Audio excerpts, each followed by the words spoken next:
करे लो प्रभु का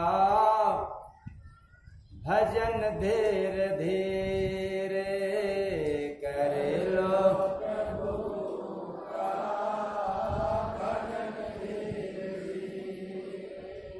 चले जा रहे हैं उम्र धीरे धीरे, करे लो प्रभु का भजन धीरे धीरे, करे लो प्रभु का भजन धीरे धीरे। बचपन भेबेते जवानी भेबेता,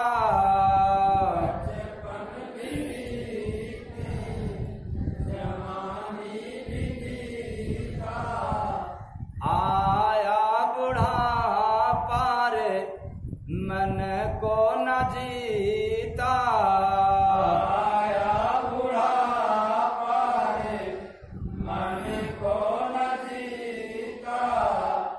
झुके जा रहे हैं कमर धीरे धीरे, करे लो प्रभु का भजन धीरे धीरे, करे लो प्रभु का भजन धीरे धीरे।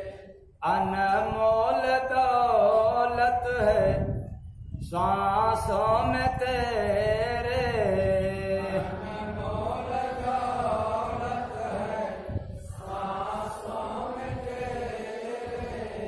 तो आप लोग समझोगे कि गलत बात है, ये भला श्वास में अनमोल दौलत कहाँ से छिपी हुई है, ये तुझे क्या पता, तुझे खुद बेखबर है अपनी श्वास से। हम तो खुद ही बेहोश है, अपनी श्वास की याद ही नहीं करते। हम बेटा बेटी को याद करते हैं, कुटुंब कबीला को याद करते हैं, रात दिन 99-100 की याद में रहते हैं। श्वास को भूल गया तो क्या पता कि श्वास में अनमोल दौलत है कि नहीं। और अपनी श्वास को याद करना चालू कर दो, मैं गारंटी के साथ कह रहा हूं कि वह अनमोल रतन तेरे सामने हो जाएगा। अनमोल दौलत है श्वासों में तेरे, अनमोल दौलत है श्वासों में तेरे। नाम प्रभु का बजता हो मेरे,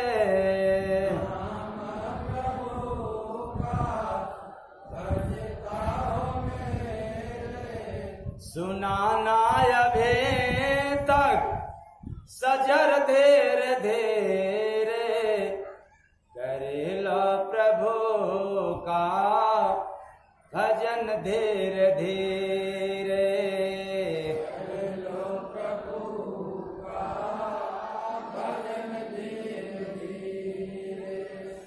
सुंदर समय तूने नींद में सोया, सुंदर समय तूने नींद में सोया।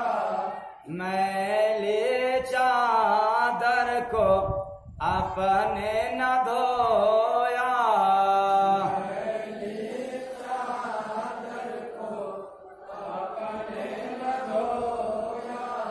ये मैली चादर, ये सबका हृदय ही चादर है, और इसको हम लोगों ने मैला कर दिया काम से, क्रोध से, लोभ से, राग से, द्वेष से, ईर्ष्या, चुगली, कपट, अभिमान, जाति, मजहब, ऐसे को चक्कर में पड़ करके इसको मलिन कर दिया, गंदा कर दिया।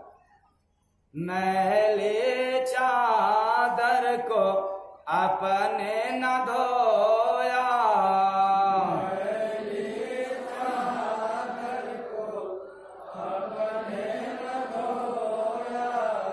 पकड़ा न भागते डगर धीरे धीरे, करे लो प्रभु का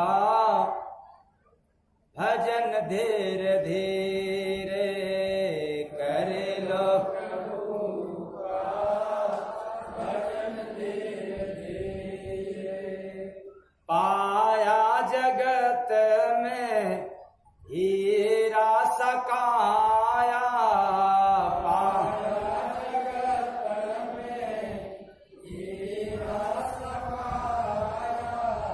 हरि भजन बिन वृथा तू गवाया,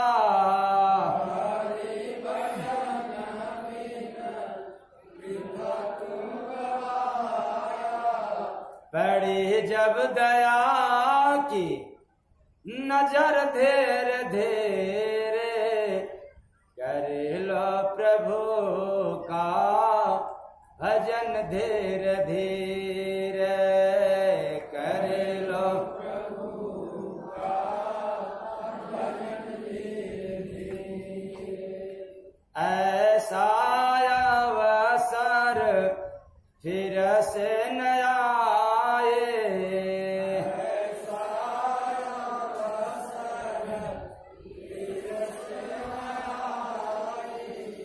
जय गुर बंदे स्वामी कहत समझाए,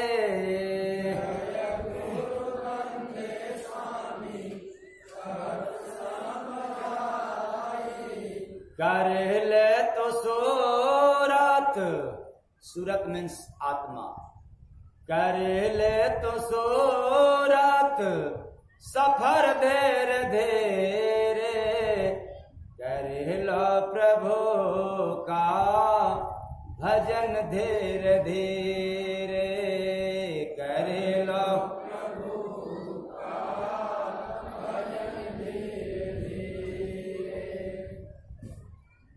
ऐ चेतन प्राणी, कर लो प्रभु का भजन धीरे धीरे। ये कोई जल्दबाजी नहीं है कि एक ही दिन इतना भजन कर ले कि फिर दूसरे दिन करने की जरूरत न पड़े। जैसे हर काम थोड़ा थोड़ा रोज करते हैं, उसी तरह से थोड़ा थोड़ा अपनी आत्मा के लिए हरि का भजन करते थे। और याद रखना, ये सभी वेद पुराण शास्त्र में प्रमाणित है और सभी संत महात्माओं ने इसको अपने अपने समय पर दर्शाया है। एक बात वह क्या, बिना भजन का न उद्धार हुआ है, न बिना भजन का कभी उद्धार होगा। आप चाहे कितना भी तीर्थ कर लो, 1000 बार कर लो तीर्थ, अखंड पूजा कर लो किसी की, अनंत आप मंदिर बनवा लो, लेकिन आत्मा का कल्याण बिना भजन का होने वाला नहीं है। और वह भजन मिलता कहाँ है? लोग कहते हैं भगवान दिखते नहीं, लोग कहते हैं पता नहीं क्या क्या कहते हैं। लोग कहते, साधु लोग भी कहते हैं, हवन यज्ञ वाले भी कहते हैं, ये पंडा पुजारी भी कहते हैं, अरे भगवान कहीं मिलते हैं। तो लोग कहते हैं भगवान दिखते नहीं, चल सतगुर शरण में दिख जाएंगे। लोग कहते हैं भगवान दिखते नहीं, चल सतगुर शरण में दिख जाएंगे। कहीं बाहर किसी को न आते नजर, क्यों नहीं बाहर नजर आते? क्योंकि हमारी जो बाहरी आंख है, ये जो ममता की आंख है, ये जालिम है, ये गंदी है,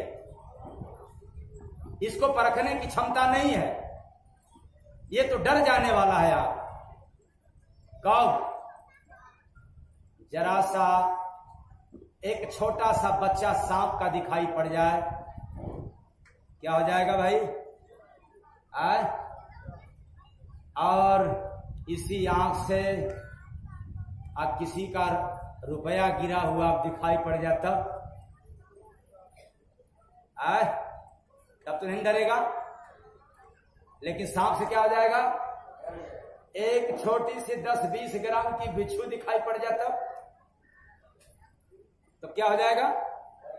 और ऐसी आंख को लेकर के आप चाहते हो कि मैं भगवान को देख लें, ये तुम्हारे यहाँ के पास पावर नहीं है।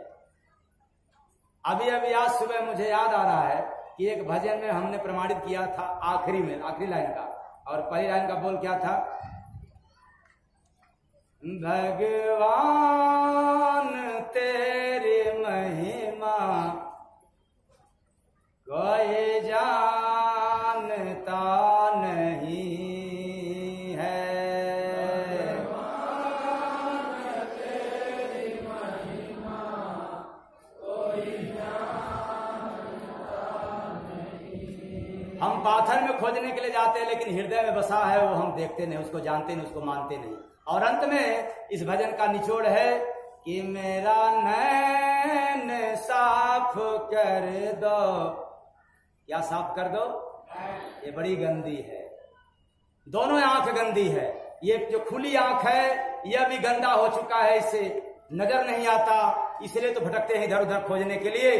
और जो इन दोनों आंखों के भाव के मध्य में जो भीतरी आंख है, जो तीसरी आंख है, इस पर भी पर्दा पड़ा, ये भी बंद है, इसलिए इसकी सफाई कर दें। बस यही तो मैं मांगता हूं। अगर इसकी सफाई हो जाएगा तो फिर मुझे मंदिर मस्जिद भटकना नहीं पड़ेगा, हमें तो जहां है उसी जगह हरि से दीदार हो जाएगा। मेरा नैन साफ कर दो, बस मांगता यही हूँ।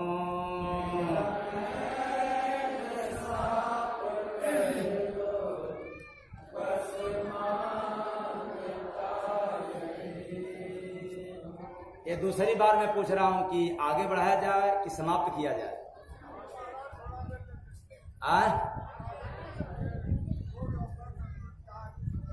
अच्छा, रोज नहीं मिलता।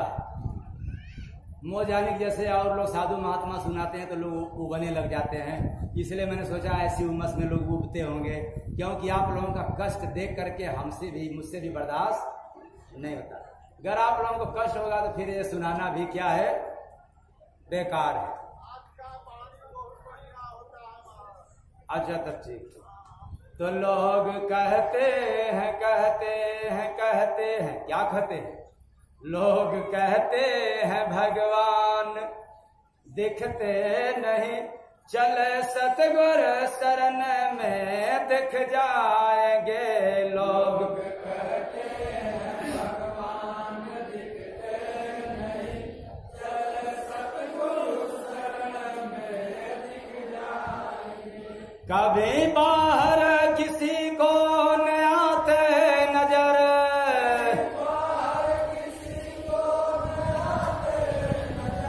चल भीतर पकड़ देख भगते डगर।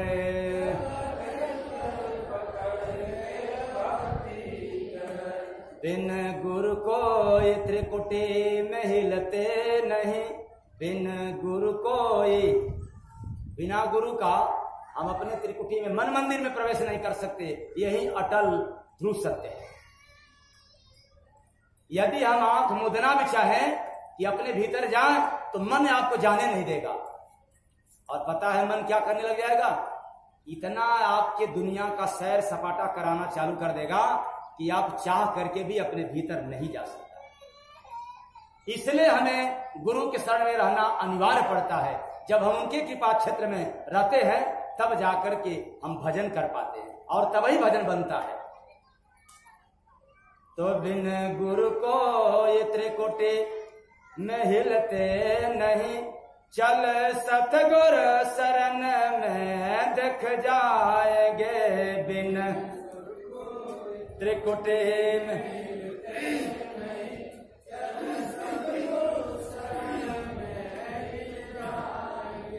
मान लेते हो मंदिर में साकार है,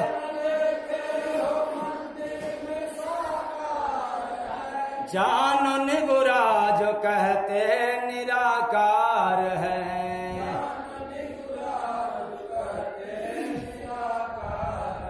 ये मंदिर वाले साकार समझ लिए, जड़ को ही साकार। और जो निगुरा लोग होते हैं, बिना गुरु वाला होते हैं, तो कहते हैं कि भगवान तो निराकार है, वो कभी दिखने वाले नहीं। ये कहकर के अपना पल्ला झाड़ देते हैं। तो भक्त से ना मिले तो हर युग में, हर समय में हर भक्तों से प्रभु से मुलाकात हुआ है, प्रभु से वार्तालाप हुआ है।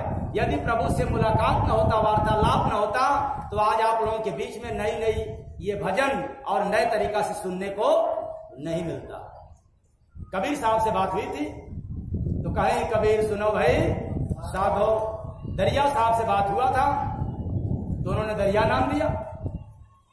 मीरा से बात हुई थी, जितने लोगों से बात हुआ था वो अमर हो गए, और आपसे भी बात होगा तो आप अमर हो जाओगे, और आपसे नहीं बात हुआ तो क्या हो जाओगे भाई? तो भक्त से ना मिले तो वेद लिखते नहीं, भक्त से ना मिले तो वेद लिखते नहीं, चले सतगुर शरण में दिख जाएंगे।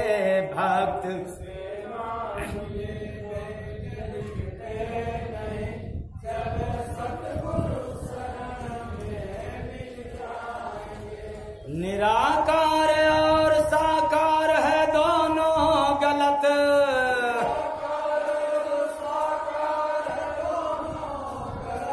कहने वाले जीवन भर रहते लड़त,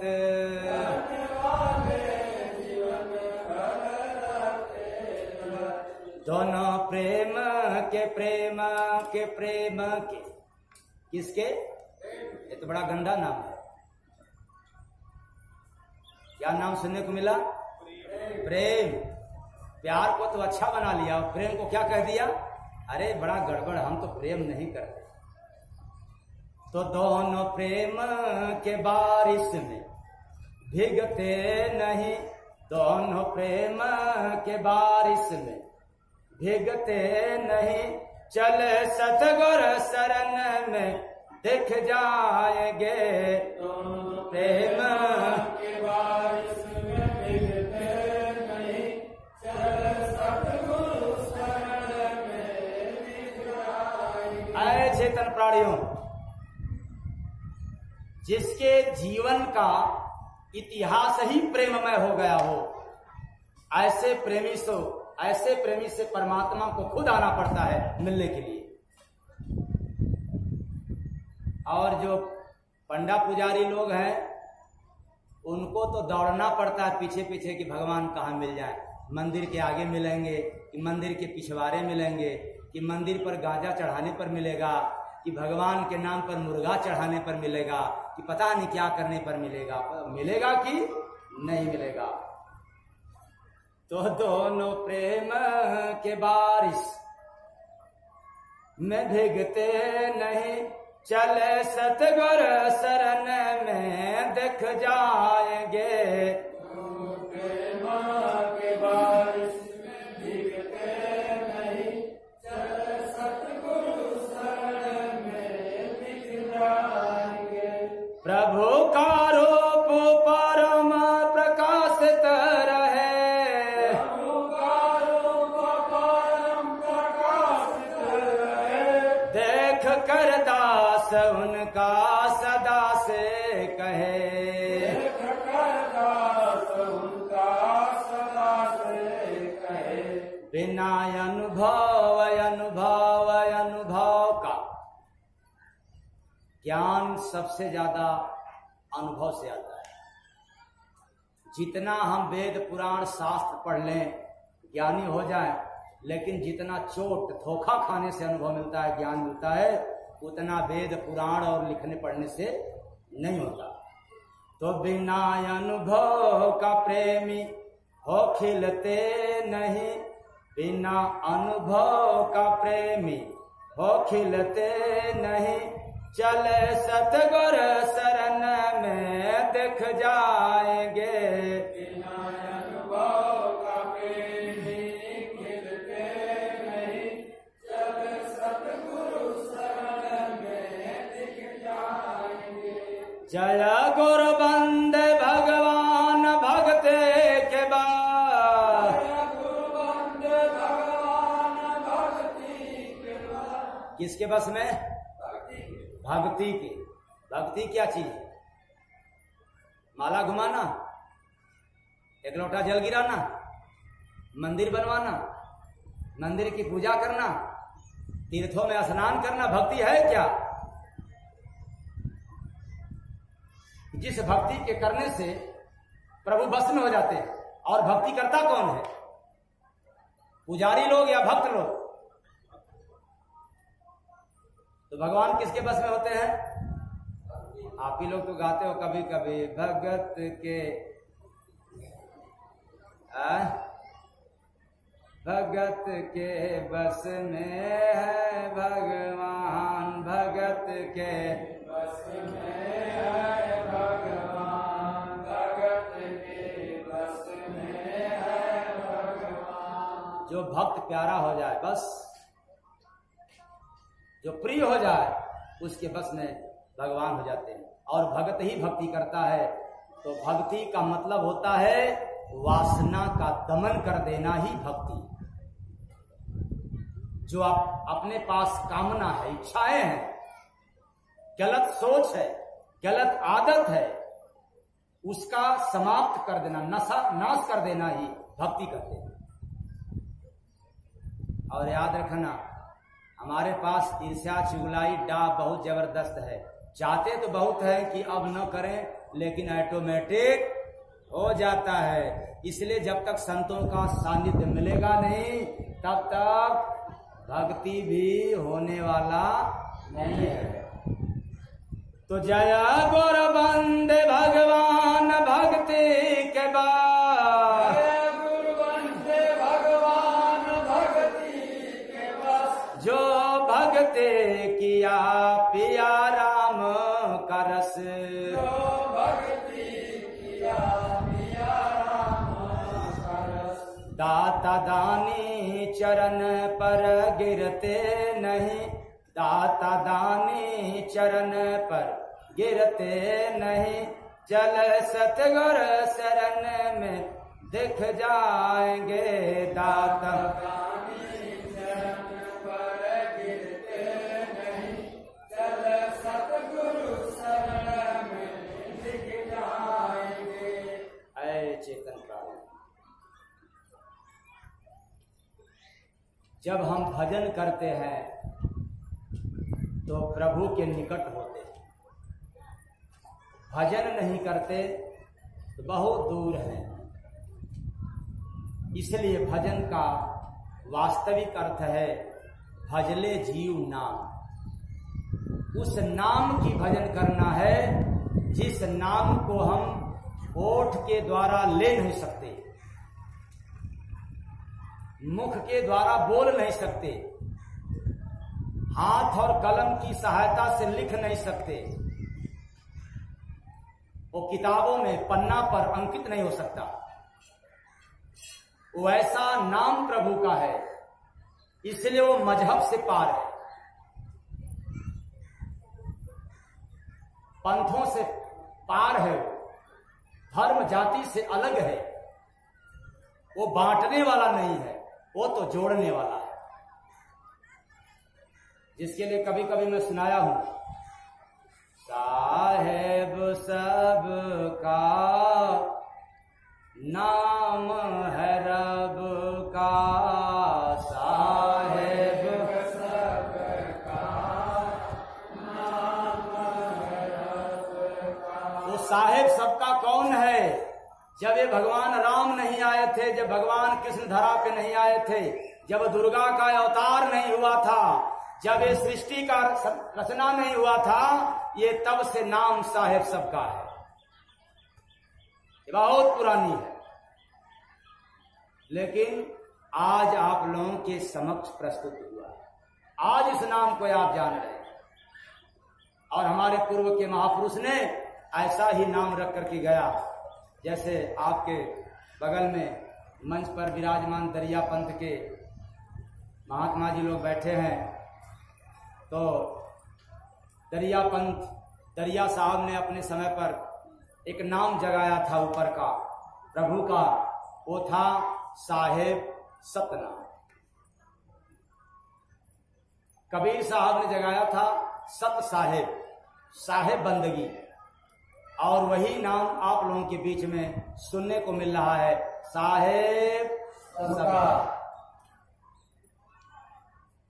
ये हमारे पहले के महापुरुषों ने इस पर मुहर लगा करके चला गया।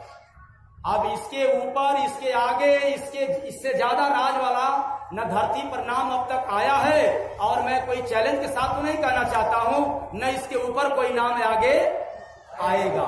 क्यों कि इसके ऊपर तो फिर कौन है? सबसे ऊपर वही है। मान लिया जाए कि आजकल लड़ाई है सबसे ऊपर होने की, चलो कितना भी ऊपर हो जाओगे, ऊंचा हो जाओगे, तो उस ऊंचे से भी ऊंचा कौन है? प्रभु से तो कोई ऊपर तो नहीं जा सकता, तो सबसे ऊपर प्रभु। तो ये जो प्रभु का नाम, साहेब सतनाम, सत साहेब, साहेब बंदगी और साहेब सबका, ऐसे ही मिलता जुलता नाम ऊंचे से ऊंचे संत फकीर आएंगे, धरा पर तो देते रहेंगे, और नीचे जब आओगे तो धर्म जाति वाला नाम मिलेगा, राम रहमान, दुर्गा अल्लाह। कोई अल्लाह के नाम पर झगड़ा करेगा, कोई राम के नाम पर झगड़ा करेगा, लेकिन सत साहेब नाम पर झगड़ा नहीं होगा, साहेब बंदगी के नाम पर झगड़ा नहीं होगा, साहेब सतनाम के नाम पर झगड़ा नहीं होगा, साहेब सबका नाम पर झगड़ा नहीं होगा, क्योंकि किसी जाति मजहब का नहीं है। जो जोड़ दे सबको वही धर्म कहलाता है, और जो तोड़ दे सबको उसे क्या कहते हैं? अधर्म कहते हैं। इसलिए भजन करने की सुविधा इस मनुष्य तन में हमें आपको अधिकार मिला है, और इस अधिकार का सदुपयोग किया तो तारन तार हो गया, भवसागर पार हो गया, और इस अधिकार का प्रयोग नहीं किया बल्कि दुरुपयोग किया तो फिर क्या हो जाएगा? विनाशकारी। और मैं चैलेंज के साथ एक बात और कहना चाहता हूं, ये भजन से ही आत्मा का कल्याण है, भोजन से नहीं, धन संपदा से नहीं। तो भोजन करना अनिवार्य।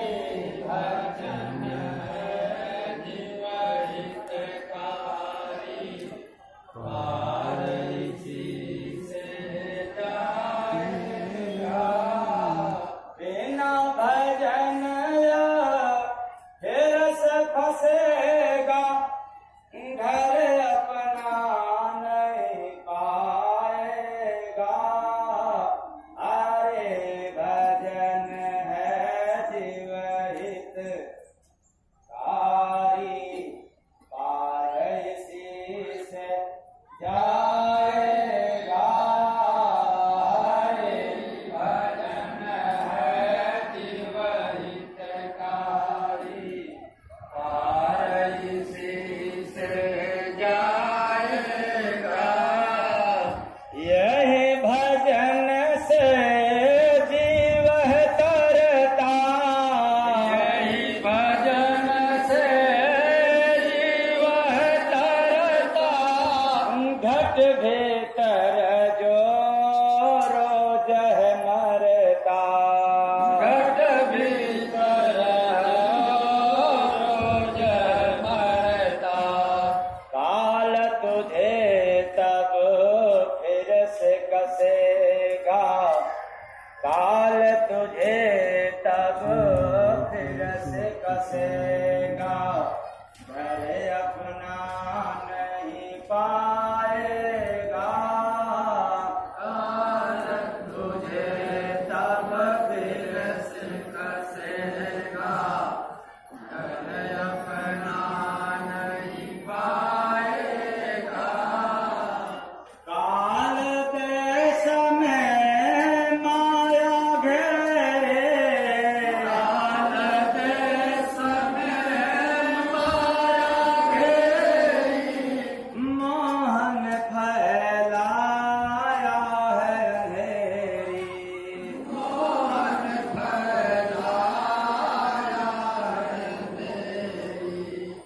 नाग मात का तुझको डसेगा। ये नाग कौन है? काल।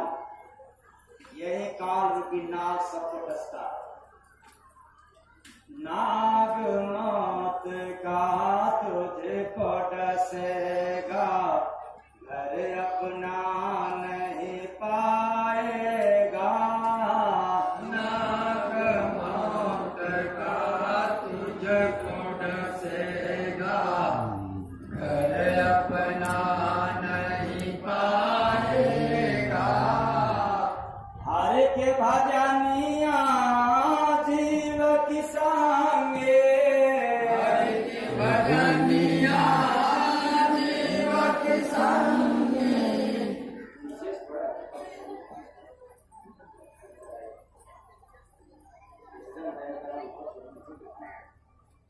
पेट की भजनिया जीव की संगे, पेट की भजनिया जीव की संगी।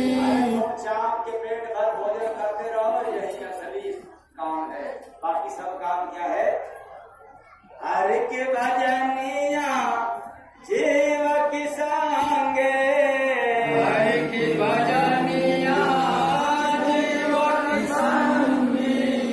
सतगुरु संग से पाए न तांगे, सतगुरु संग से पाए न तंगी।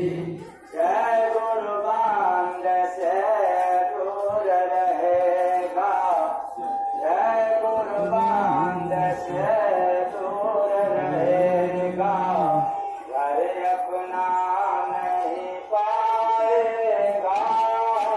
जय गुरु बंद से दूर रहेगा, घर अपना नहीं पाएगा।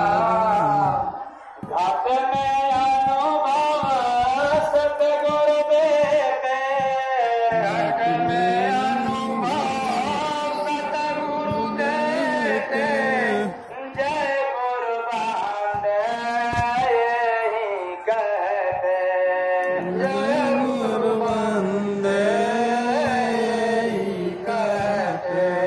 भजन जो छोड़ा काल हंसेगा। एक बात याद कर लेना, जो इस संसार में दुनिया का हर काम करता है लेकिन भजन नहीं करता है, और मैं तो चैलेंज के साथ कहता हूँ कि पक्का दुर्गा के पुजारी हो, पक्का राम के पुजारी हो, शंकर के पुजारी हो, तो भी काल उससे प्रसन्न होगा। क्यों? क्योंकि यही जीव तो मेरे लायक है। और जो संतों के शरण में रह करके हरि भजन करता है, काल उससे दुखित होता है, अरे ये तो जीव मेरे लायक नहीं है। भजन जो छोड़ा काल देगा, भजन जो छोड़ा काल देगा, घर अपना नहीं पाएगा। भजन जो छोड़ा काल देगा, घर अपना नहीं पाएगा। है चेतन प्राणियों, कितने लोग भ्रमित हो गए होंगे कि इसका मतलब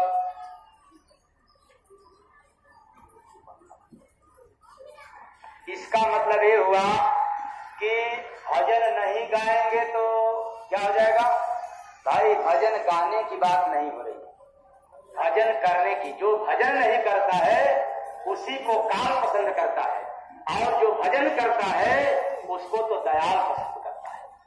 वही तो दयाल के घर जाता है, दयाल के पास जाता है।